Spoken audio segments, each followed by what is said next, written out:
Met दो, जन्म दुख मेट दो, मरण दुख मेट दो, जिन वाणी जग मैया जन्म दुख मेट दो। और आइए सभी को आमंत्रित करूंगा परम पूज्य मुनिवर के पाद प्रक्षालन के लिए। धर्मचंद जी मोदी कोलकाता गुणायतन ट्रस्टी और हमारे चातुर्मास के यजमान परिवार से मुकुल जी पाटौदी, ये दो परिवार ही आज के पाद प्रक्षालन विधि का कार्यक्रम संपन्न करेंगे। पाटौदी जी पहुंच जावे और धर्मचंद जी मोदी जी पहुँचें। सिर्फ दो ही परिवार पाद प्रक्षालन के लिए पहुँचेंगे। दोनों हाथ उठा के जयकारा लगाएंगे। बोले देवादिदेव श्री आदिनाथ भगवान की जय जय जय। देवादिदेव श्री महावीर भगवान की जय जय जय। संत शिरोमणि गुरुवराचार्य श्री विद्यासागर जी महाराज की जय जय जय। नवाचार्य श्री समय सागर जी महाराज की जय जय जय। गुणायतन प्रेता संका सनातन भावना एक प्रवर्तक, जन जन के संत प्रखर वक्ता, बोले परम पूज्य मुनि श्री प्रमाण सागर जी महाराज के जय जय जय। मुनिवर श्री निर्वेक सागर जी महाराज के जय जय जय। मुनिवर श्री संधान सागर जी महाराज के। देवी अहिल्या की नगरी मालवा की स्थान मध्य प्रदेश की आर्थिक राजधानी इंदौर के आचार्य श्री विद्यासागर सभागार से धनतेरस के पावन अवसर पर परम पूज्य मुनिश्री के मंगल उद्बोधन मंगल प्रवचन का लाभ हमें आपको प्राप्त हो। उसके पूर्व Paras channel, Janvani channel, Adinath channel और प्रमाणिक ऐप के माध्यम से जिस कार्यक्रम को देख को सुन रहे हैं, उन सभी का धनतेरस के पावन अवसर पर धर्म प्रभावना समिति सकल जैन समाज इंदौर हार्दिक अभिनंदन स्वागत करता है। चलते हैं परम पूज्य मुनिश्री के मंगल उद्बोधन मंगल प्रवचन का लाभ हमें आपको मिले। उसके पूर्व आप सभी के लिए सूचना है, परम पूज्य मुनिवर का यह चातुर्मास इंदौर का अद्भुत ऐतिहासिक अकल्पनीय प्रभावना के साथ सानंद संपन्न हो रहा है और दीपावली करीब है। 1 नवंबर को परम पूज्य मुनिवर का चातुर्मास निष्ठापन का कार्यक्रम संपन्न होगा। चातुर्मास निष्ठापन के अवसर पर दीपावली के पावन अवसर पर परम पूज्य मुनिश्री का विशेष उद्बोधन के साथ साथ सकल दिगंबर जैन समाज इंदौर के समस्त श्रावक श्राविका मोहता भवन में सामूहिक निर्माण महामहोत्सव लाडू चढ़ाने का कार्यक्रम करेंगे। दीपावली का मिलन महोत्सव होगा और सभी के भोजन आदि की व्यवस्था यहाँ पर रखी गई है। मैं निवेदन करना चाहूँगा इंदौर दिगंबर जैन समाज के समस्त मंदिरों के पदाधिकारी, समस्त सोशल ग्रुप और समस्त श्रावक श्राविकाओं से आप अपने अपने जनालय में 1 तारीख को 8 बजे के पहले निर्माण लाडू का कार्यक्रम संपन्न करके 9 बजे के पहले यहाँ उपस्थित होकर यहाँ पर सामूहिक निर्माण महोत्सव का कार्यक्रम हम और आप संपन्न करेंगे। 1 नवंबर को प्रातःकाल 7:30 बजे से अभिषेक शांति धारा पूजन के माध्यम से हमारा महोत्सव प्रारंभ होगा। मुनिश्री के मंगल प्रवचन होंगे और 9 बजे सामूहिक निर्माण महोत्सव का कार्यक्रम हम और आप संपन्न करेंगे। साथ ही परम पूज्य मुनिवर के सानिध्य में चातुर्मास निष्ठापन के पश्चात एक महामहोत्सव और प्रारंभ होगा। आगामी अष्टानी का महापर्व के अवसर पर 108 मंडली सिद्ध चक्र महामंडल विधान में हम और आप सिद्धों की आराधना संस्कृत में निबद्ध सिद्ध चक्र महामंडल विधान के माध्यम से करेंगे। वो मंडल पुण्याजक सौभाग्यशाली हैं जिन्होंने अपने परिवार के साथ, इष्ट मित्रों के साथ इस अनुष्ठान में सम्मिलित होने का सौभाग्य प्राप्त किया है। साथ ही 108 मंडलों की सामूहिक पूजन करने का इन निर्णायियों को सौभाग्य प्राप्त हो रहा है, जिन्हें इन निर्णायी के रूप में इस महोत्सव में उपस्थित होने का सौभाग्य प्राप्त करना है। आप संपर्क कर सकते हैं। और समापन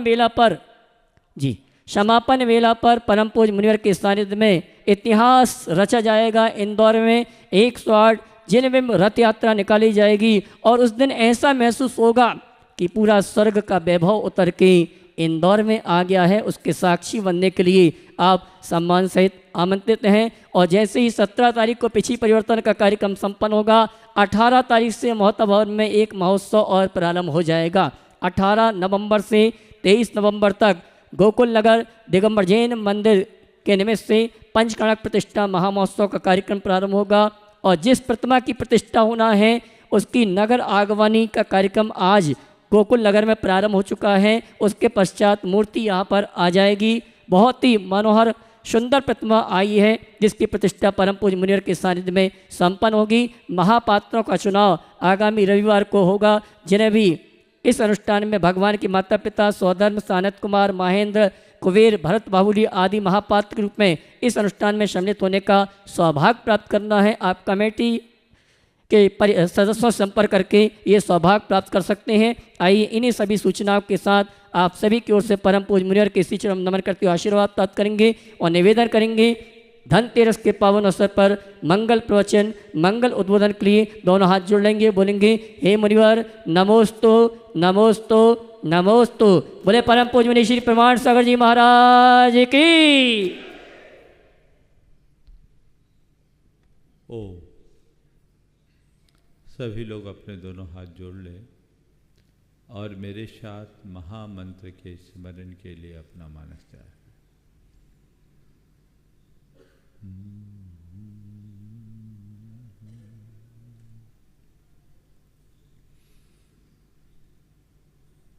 ळमो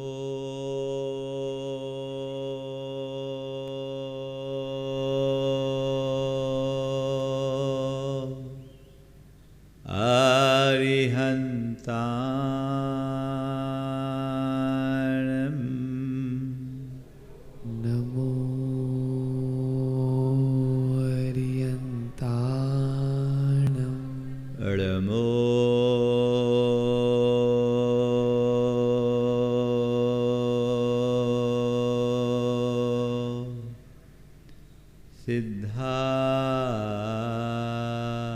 सिद्धाणं नमो सिद्धाणं ळमो आयरे याणं नमो आयर्याणं ळमो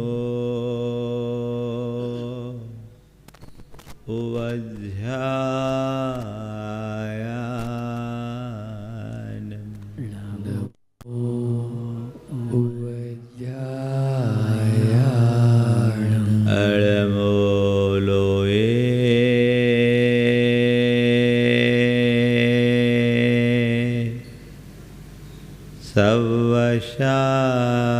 सवशाहुनं नमो लोये सवशाहुनं एषो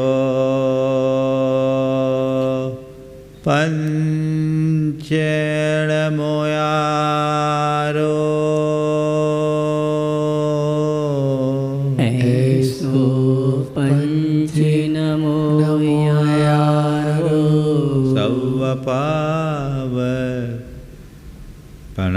सवपावपनाशिनो सवपावपनाशिनो मङ्गलाळं च सब्बेसिं मंगलाळं च सवेशिं परमं हो मङ्गलम् परमं होय मंगलम्। जय बोलो देवादिदेव 1008 श्री भगवान महावीर स्वामी की जय जय जय अहिंसा परमो धर्म की जय जय जय। परम पूज्य आचार्य गुरुवर श्री विद्यासागर जी महाराज की जय जय जय। बोले परम पूज्य मुनि श्री प्रमाण सागर जी महाराज के। नमोस्तु गुरुवर नमोस्तु। एक व्यक्ति ने रात्रि के अंतिम प्रहर में सपना देखा। देखता क्या है कि उसे भगवान के दर्शन हुए। अब भगवान ने कहा यहाँ क्यों पड़ा है, उठ पूरब दिशा में 3 मील आगे जा, नदी के तट पर झोपड़ी में एक साधु रहता है, उसकी कुटिया है, वहाँ साधु रहता है। तू जा उसके पास बेशकीमती पारसमणि है, उससे मांग कर ले ले, तेरा जीवन निहाल हो जाएगा। और इतने में ही नींद खुल गई, फूला न समाया। एक तो परमात्मा का दर्शन, दूसरा पूरे जीवन का दारिद्र्य मिटने का उपाय। पाँव फटने के पहले ही वो घर से निकल पड़ा। दूर से ही उसे साधु की कुटिया दिखी, निकट पहुंचा। साधु महाराज को प्रणाम किया। रात्रि में दिखे सपने की बात की और पूछा, गुरुदेव आपके पास वो पारसमणि है? बोले है। तो क्या आप मुझे दे देंगे? बोले दे दूंगा, कृपया दे दीजिए। बस तुझे पारसमणि चाहिए तो ले ले, पर वो मेरे पास यहाँ नहीं है। बोले कहाँ है? बोले देख, आधा मील दूर वो ऊंचा बरगद का पेड़ दिख रहा है, उसके नीचे मैंने रख छोड़ा है, जाके तू उठा ले। वो सीधे बरगद के पेड़ की ओर बढ़ा। दूर से ही उसे चमकती हुई पारसमणि दिखाई पड़ी। वो तेजी से आगे बढ़ा, उमंगों से भरकर लपक कर उसे उठाया। पर तभी उसके मन में एक नया विचार कौन था? निश्चित ही ये संत बहुत महान है, तभी तो पारसमणि जैसी कीमती मणि को भी खुले आसमान के नीचे रख छोड़ा है। यदि मुझे मांगना ही है तो इस मणि को क्यों मांगूं जो खुले आसमान के नीचे रखता है?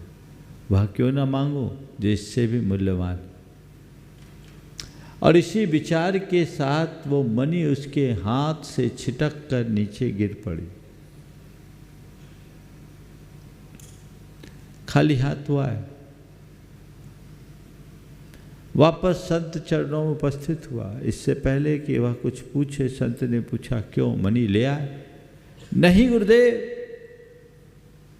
मुझे वह मणि नहीं चाहिए जिसे आप खुले आसमान के नीचे रखते हैं। मुझे वह मणि चाहिए जिसे आप सहेज कर रखते, जिसे छिपा कर रखते। साधु मुस्कुराया और कहा, बस अगर वैसी मणि चाहिए तो वह मणि कहीं बाहर नहीं, तेरे भीतर है। अपने भीतर झांक, पारसमणि से भी कीमती मणि तेरे अंदर विद्यमान।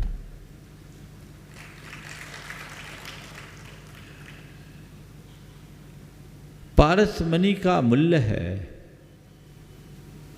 लेकिन हमारे भीतर जो है वह अमूल्य है। दीपावली निकट है। कल से आप लोग धनतेरस मना रहे हैं। आज भी धनतेरस है। प्रायः लोगों की दृष्टि धन वैभव पर केंद्रित होती है। दीपावली को भी लोग धन का पर्व मानने लगे और मूल उद्देश्य धनोपासना का ही बनता जा रहा है।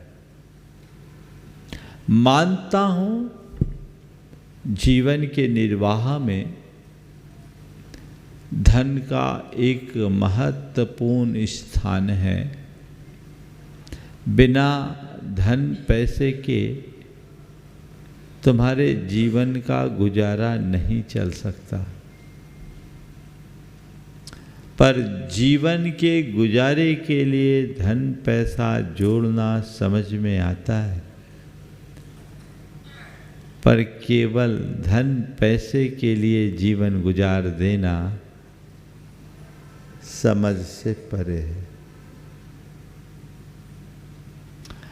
आपके जीवन की प्राथमिकता क्या है? जड़ धन या जीवन धन? किसे प्रायोरिटी दोगे? हाँ, एक तरफ तुम्हारा जीवन है, एक तरफ तुम्हारी अर्जित संपत्ति है, किसे महत्व दोगे? हाँ, जीवन को। अभी किसको दे रहे? जीवन को जोखिम में डालकर लोग पैसे के पीछे पागल हो जाते हैं, पूरा जीवन यूं ही बिता देते हैं, पर जीवन की तरफ ध्यान नहीं, केवल पैसा पैसा और पैसा बन जाता है ना? आप सब लोग धनतेरस मना रहे, हर साल मनाते हैं, बहुत सारी चीजें खरीद खरीद कर लाते हैं। अपने अंतर मन में पूछो, मन में क्या आता है? हमारे जीवन में क्या बना रहे? बोलो। हमारी दिवाली अच्छी हो, इसका मतलब क्या? किस दिवाली को आप अच्छी दिवाली मानते हो? किस धनतेरस को एक अच्छे धनतेरस के रूप में गिनते हो? थोड़ा बताएंगे? महाराज, खुशहाली हो, सुख समृद्धि हो, है ना? सुख समृद्धि और खुशहाली की कामना हर कोई दीपावली में करता है। इस दिवाली में मेरे अंदर सुख शांति और खुशहाली हो, है ना? यही चाहते हैं। पर वो सुख शांति और खुशहाली किस में खोजते हैं? हाँ, प्रॉस्पेरिटी में ना, किस में? समृद्धि में। और समृद्धि भी कैसी? केवल और केवल भौतिक समृद्धि, यही खोजते हो ना? अच्छी अर्निंग हो, अच्छी कमाई हो, अच्छी बचत हो, अच्छा फायदा हो, यही कुछ ना? हाँ, कि मेरे जीवन में सकारात्मकता हो, मेरे हृदय में प्रसन्नता हो, मेरे व्यवहार में विनम्रता हो और मेरे मन में शांति हो। क्या सोचते हो? बोलो, पहले वाली बात कि दो बाद वाली बात? हाँ, ईमानदारी से बोलना। चाहते बाद वाली है लेकिन सोचते पहले वाली बात। हाँ, वो तो बिना बताए पता है। इसको बोलते हैं अनुक्त सिद्ध है। यही सोच बदलनी चाहिए। हमारी प्राथमिकता क्या है, हमें ये सुनिश्चित करना चाहिए। जड़ धन को जीवन निर्वाह का साधन मानिए, उससे साध्य मत बनाइए। जैन धर्म के अनुसार त्रयोदशी का दिन एक विशिष्ट दिन रहा, जिस दिन भगवान महावीर ने अपनी अंतिम देशना देकर समौ शरण रूप वैभव को छोड़ा। हालांकि छोड़ा, उनने पकड़ा ही नहीं तो छोड़ा क्या है? हम लोगों के कहने में आता है, न वो बुद्धिपूर्वक कुछ ग्रहण करते हैं और न ही वो बुद्धिपूर्वक कुछ छोड़ते। लेकिन उन अरहंत परमात्मा ने सर्वज्ञ लक्ष्मीम ज्वलिताम विमुक्त है। ये सर्वज्ञता रूप जो वैभव है, इनको छोड़ा तब मुक्ति को प्राप्त की। 2 दिन तक योग निरोध की क्रिया में संलग्न होने के उपरांत कार्तिक कृष्ण के अंत में चतुर्दशी की रात्रि में उन्हें परम निर्वाण की प्राप्ति हुई। क्या संदेश है भगवान का? आपने कभी सोचा? भगवान ने जिसे छोड़ा आपने उसे बटोरा। यही करते आए ना। भगवान ने जिसे छोड़ा तुमने उसे बटोरा, और बटोरा ही नहीं, सारी जिंदगी वही बटोरने में लगे हैं। और इतना ही नहीं, भगवान से भी प्रार्थना वही करते, प्रभु धन धान्य की समृद्धि हो। भगवान कहते हैं कि मैं सब छोड़ चुका, अब तुझे क्या दूं? तो ये समझ तो अपने भीतर विकसित कर। कहाँ जा रहा है, कहाँ सोच रहा है? साधन को कभी साध्य मत बनने दो। मैं ये नहीं कहता कि धन पैसा त्याग दो। मैं ये जरूर कहता हूँ कि धन पैसे की प्राथमिकता को गौण कर दो। प्रायोरिटी में वो नहीं होना चाहिए।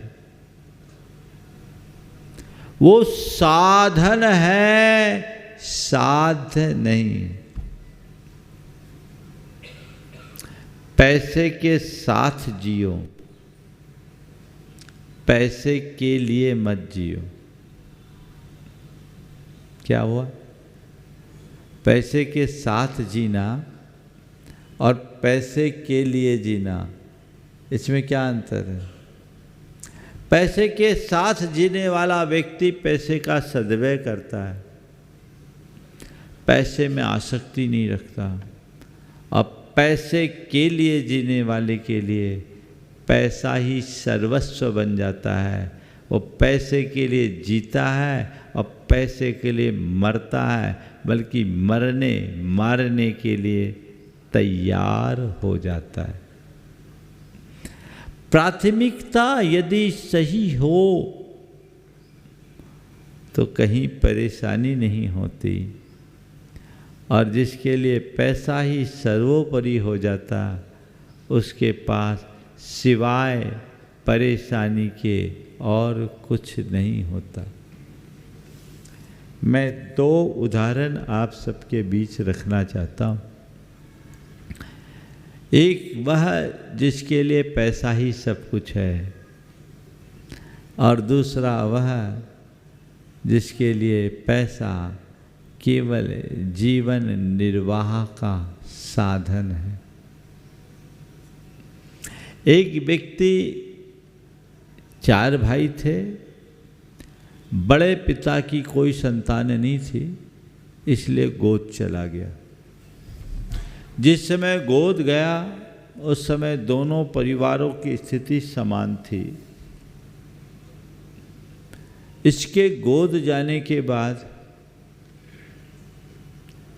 जो मूल पिता थे उनका डाउनफॉल शुरू हुआ। चूँकि वो गोद गया था 18 साल की उम्र में, तो अपने माता पिता से इसका स्वाभाविक लगाव था।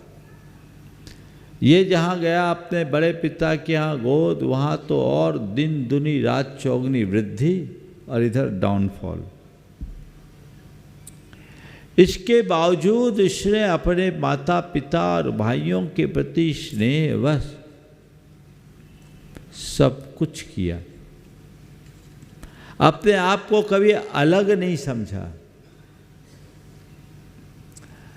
और जब पाप का उदय होता है तो बुद्धि भी प्रायः उल्टी हो जाती है। उनके पिता ने इस व्यक्ति को चूसना शुरू किया। जितना बने खींचना शुरू किया, खींचना शुरू किया, खींचना शुरू किया। और ये अपने पिता की सब बातों को आंख मूंद कर स्वीकार करता गया। जिनके यहाँ गोद गया उनकी मृत्यु हो गई, और माता पिता दोनों की मृत्यु के बाद गोद जाने के उपरांत भी अपने जन्मदाता माता पिता को ही उसने सर्वस्व माना। लेकिन उसके माता पिता पूरी तरह मनी माइंडेड थे, भाई भी मनी माइंडेड था। सब खींचता गया खींचता गया खींचता गया, और इसे जब अपने बेटी की शादी के लिए रुपयों की ज़रूरत पड़ी, बात की, तो उनने साफ मना कर दिया कि तुम्हारा अब इस घर से क्या नाता, तुम तो गोद चले गए हो, तुम्हारा घर अलग है, तुम्हारा सब काम अलग है, तुम अपने दम पर जो कर सकते हो करो, हमसे तुम्हारा कोई नाता नहीं है। सुनकर के वह एकदम से टूट गया, डिप्रेशन में आ गया, बर्दाश्त नहीं कर पाया, एकदम टूट गया, बर्दाश्त नहीं कर पाया कि इतना बड़ा धोखा, इनके लिए पैसा ही सब कुछ, जबकि मैंने पैसे की जगह परिवार को प्रमुखता दी। मैं चाहता तो मुझे इनसे कोई लेना देना नहीं था, लेकिन इनने मेरे साथ इतनी बड़ी चीटिंग क्यों की। डिप्रेशन में आ गया। उसकी धर्मपत्नी बड़ी धर्मात्मा और तत्वज्ञ थी। वो उस व्यक्ति को लेकर आई और कहा, महाराज जी इनको समझाइए। उनके लिए पैसा सब कुछ था, पर हम जानते हैं पैसा किसी का नहीं रहा। आना होगा तो आ जाएगा, जाना होगा तो चला जाएगा। जो था वह भी हमारा नहीं, और जो गया वह भी हमारा नहीं। इन्हें ये समझाइए कि पैसा जीवन के लिए है, जीवन पैसे के लिए नहीं। इतना सब कुछ चले जाने के बाद भी आज अपने पास इतना है कि हम अपना जीवन अच्छे से निभा सकते हैं। इस तरह ये लस्त पस्त बने रहेंगे, इस तरह सुस्त बन करके जिएंगे तो हम अपने जीवन का रस कैसे ले पाएंगे। महाराज जी आप इनको थोड़ा मोटिवेट कीजिए। मैं इन्हें समझा समझा कर थक गई, मेरी ये सुनते नहीं। आपसे इनका किंचित लगाव है, आप ही इनको समझा सकते हैं। उस व्यक्ति को समझाने में मुझे 15 दिन लगे। रोज़ थोड़ा थोड़ा थोड़ा थोड़ा थोड़ा मोटिवेशन दिया। ये घटना 2010 की। उससे वो व्यक्ति फिर धीरे से बाहर निकला। आज स्थिति उसकी वापस सुधर गई। लेकिन वो व्यक्ति कहता है, मैंने पैसे की माया को देख लिया। जिनके लिए पैसा ही सब कुछ है, उनके लिए बाकी बातें अर्थहीन हो जाती है। पर मुझे लगता है इन पैसों का अब मैं करूँगा क्या। जीवन में बहुत सारे लोग ऐसे हैं। एक दूसरे सज्जन, शायद मैंने 1-2 दिन पहले शंका समाधान में बताया या चर्चा में बताया, मुझे नहीं मालूम, लेकिन ये बहुत महत्वपूर्ण संबंध है। एक दूसरे सज्जन जो आज खरबपति व्यक्तियों की श्रेणी में है, मुझसे जुड़े हुए, शायद चर्चा में मैंने बताई। उस व्यक्ति ने अपने जीवन की एक कहानी बताई कि महाराज जी 6.5 वर्ष की उम्र में मैंने आधी दुनिया घूम ली। शायद बताया क्या, प्रवचन में बताया, शंका समाधान में? हाँ, शंका समाधान में बताया, प्रवचन में नहीं बताया। चलो रिपीट कर देता हूँ। अच्छी बातें बार बार सुनना अच्छा रहता है। 6.5 वर्ष की उम्र में मैंने आधी दुनिया घूम ली।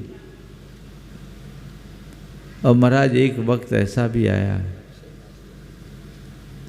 एक वक्त ऐसा भी आया कि मैंने दूसरों की रोटी चुरा के खाई। 6.5 साल की उम्र में आधी दुनिया घूमने की हैसियत रखने वाला व्यक्ति ऐसी स्थिति के सामना करने के लिए भी बाध्य हो सकता है जिसे रोटी भी चुरा के खानी पड़े। और आज मेरे पास अरबों का साम्राज्य है। महाराज लगता है सच में आप लोग जो बोलते हो वो पैसा अभिमान और आसक्ति करने के लायक नहीं है।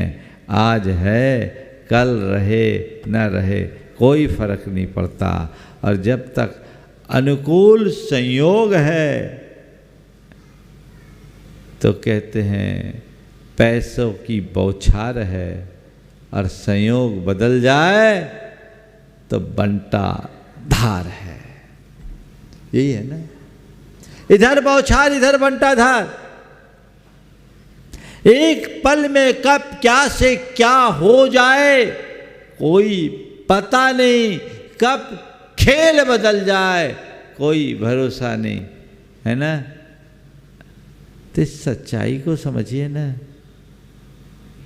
इनसे चिपकने की क्या आवश्यकता, इनसे चिपकने में कोई लाभ नहीं, बल्कि सत्य को स्वीकारते हुए जीवन की दिशा बदलने वाले लोग ही अपने जीवन का वास्तविक लाभ उठा पाते।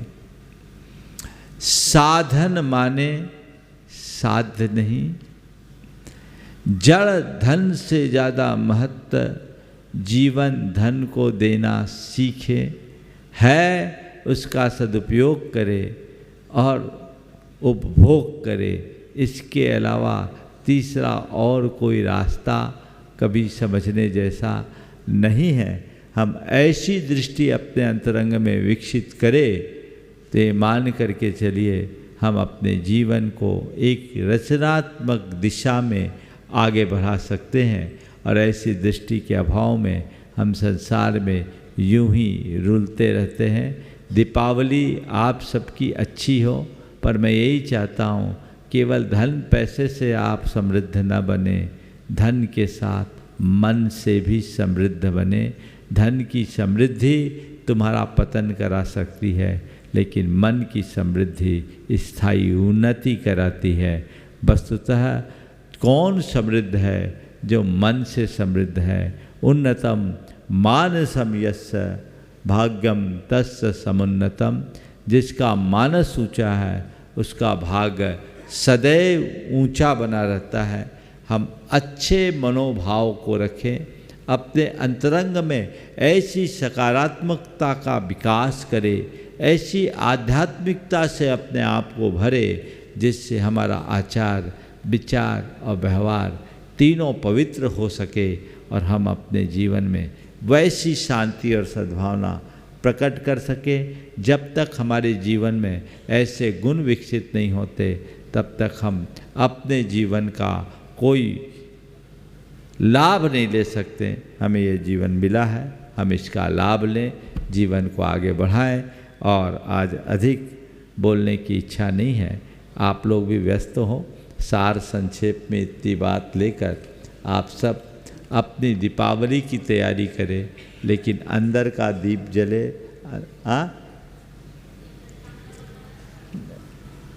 दोनों बता दिया मैंने, दोनों बता दिया। अब ज़्यादा बताने की इच्छा नहीं है, कुछ बचा के भी रखना चाहिए।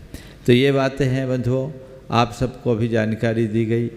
आने वाले सिद्ध चक्र महामंडल विधान की पूर्ण तैयारी, पूर्ण उत्साह और सब लोग बहुत भाव से उसमें अपनी भागीदारी सुनिश्चित कर रहे हैं।